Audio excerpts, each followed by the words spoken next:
বাংলাদেশের বন্ধু রাষ্ট্র ইন্ডিয়া এই কথাটি বললে হয়তো অনেক বাংলাদেশি মেনে নিতে চাইবে না। সরকার পতনের পর থেকে নানা কারণে তো ভারতকে আরও বেশি ঘৃণা করছে দেশের জনগণ। ইন্ডিয়ান পণ্য বয়কট সহ নানা অভিযোগ রয়েছে দেশটির প্রতি। অনেকেরই ধারণা নিজেদের স্বার্থ উদ্ধারের জন্য ভারত সব কিছু করছে বাংলাদেশের সঙ্গে। মূলত রাজনীতির স্বার্থে বাংলাদেশের বন্ধু ইন্ডিয়া কিনা সেটি নিয়ে প্রশ্ন থাকতে পারে। ক্রিকেটের স্বার্থে বাংলাদেশের বন্ধু টিম ইন্ডিয়া। জেনে নেই কিভাবে বাংলাদেশের খুব কাছের বন্ধু ভারত। 2010 সালে শেষবার ইংল্যান্ডের মাটিতে স্বাগতিকদের বিপক্ষে দ্বিপাক্ষিক সিরিজ খেলেছিল বাংলাদেশ। সেবার লর্ডসেও একটি টেস্ট ম্যাচে অংশ নিয়েছিল টাইগাররা। গত 14 বছরে টেস্ট তো দূরের কথা, ব্রিটিশদের মাটিতে কোনো সিরিজই খেলার সুযোগ পায়নি টাইগাররা।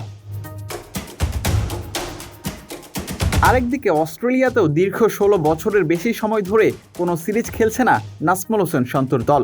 2008 সালের পর অজিরা কখনোই হোস্ট হিসাবে বাংলাদেশের সঙ্গে সিরিজ আয়োজন করেনি।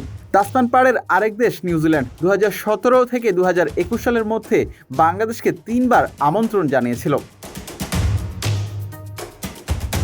সাম্প্রতিক সময়ে বাংলাদেশ ধারাবাহিক ক্রিকেট খেলছে। ইংল্যান্ড অস্ট্রেলিয়াতে সিরিজ না খেলার আক্ষেপ রয়েছে ক্রিকেটারদেরও। সাবেক অধিনায়ক তামিম ইকবাল তো ব্রিটিশ এক সাংবাদিককে প্রশ্ন করেই বসলেন, ইসিবি কেন আমাদের ডাকে না। ক্রিকেটের অন্যতম শক্তিশালী দল ভারত, সেক্ষেত্রে অনেক আলাদা।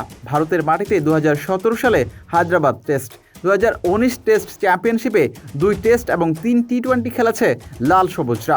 আবার 2 ম্যাচের টেস্ট এবং 3 ম্যাচের টি-20 সিরিজ খেলতে এই মুহূর্তে প্রতিবেশী দেশে রয়েছে তাসকিন মিরাজরা। যদিও টেস্ট ক্রিকেটে এখনও ধারাবাহিকতার পরিচয় দিতে পারছে না টাইগাররা, যার অন্যতম কারণ বড় দেশগুলোর সাথে সিরিজ কম খেলা। ইংল্যান্ড অস্ট্রেলিয়ার মতো দলগুলোর সাথে বেশি ম্যাচ না খেলার কারণে উন্নতিটা চোখে পড়ছে না টাইগারদের। ভারত সেখানে সম্পূর্ণ আলাদা। বিসিসিআইয়ের সাথে বিসিবির সুসম্পর্কের কারণে রোহিত শর্মা দলের সাথে বেশি টেস্ট খেলার সুযোগ পাচ্ছে বাংলাদেশ। সাদা পোশাকে উন্নতি করতে যা খুব জরুরি ছিল। অন্তত টেস্ট ক্রিকেটের জন্য বলা যায় ইংল্যান্ড অস্ট্রেলিয়া নয়, বাংলাদেশের প্রকৃত বন্ধু ভারত। বিলাল হোসেন শিমুল, ভিটি আর্কাইভ।